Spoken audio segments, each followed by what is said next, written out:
So here's a look at just my schedule for the week when I have duties with the different activities or that the students will be doing, like if they have phys ed or if they go to library or computers. And also just a reminder that Friday is a PA day. I will be in the school on Friday. The kids won't be though, but I do have a couple meetings happening. But if you need to reach me at the school, you can always call and reach me there. Okay.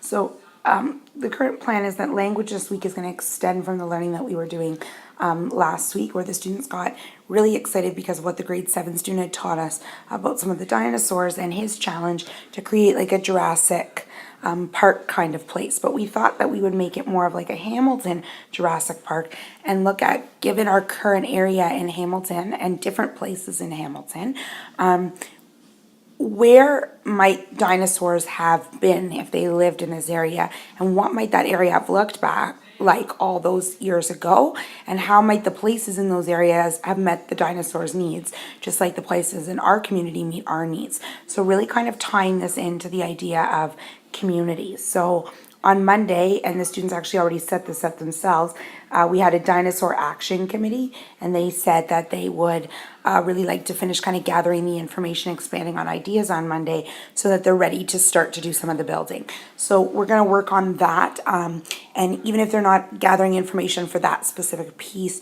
kind of that idea of getting information and sharing it in a way will be kind of the plan.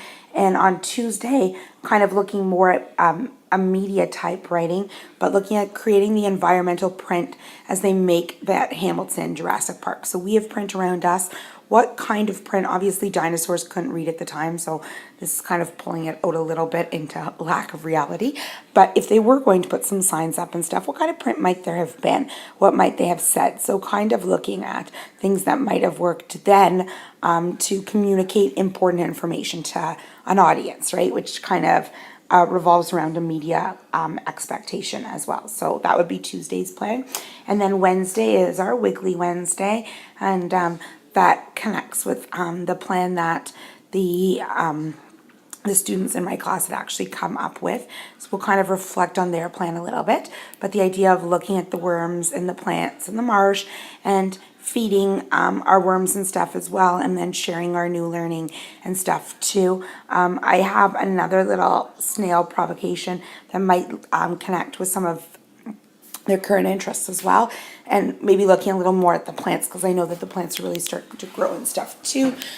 So students changing perceptions and things of those plants as well could also work its way into Wednesday. And then Thursday, that idea of using text to support writing, and writing about the different dinosaurs or animals so that they could teach other people about them. And this actually made me all think of, it would be neat to do some kind of stop motion thing together as a class with it.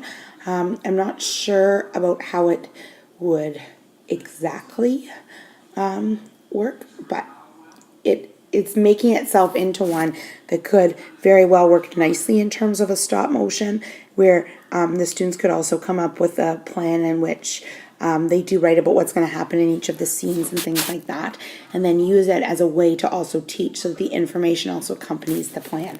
So that might even be an extension into the following week.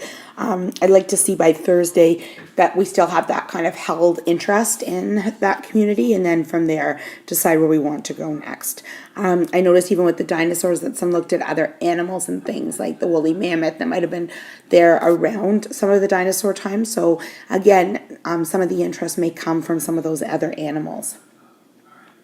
And I'd also like to begin some kind of learning plan this week for an accountability of what they're doing and what they're learning. I saw a play plan that was in Nancy Neeson's class when I went to visit it last week, and I thought this could be a really good way for them to kind of set a goal. And maybe to begin, they still need that kind of talking time in order to figure out what their plan is going to be. But then before kind of moving on to that reading writing time, they kind of set their plan. And if that means that some of our writing time kind of extends into that period 3, we could do that as well. So I'd like to look with it. I know it's going to be playing a little bit, but I have some ideas in mind. So I'd like to try it this week.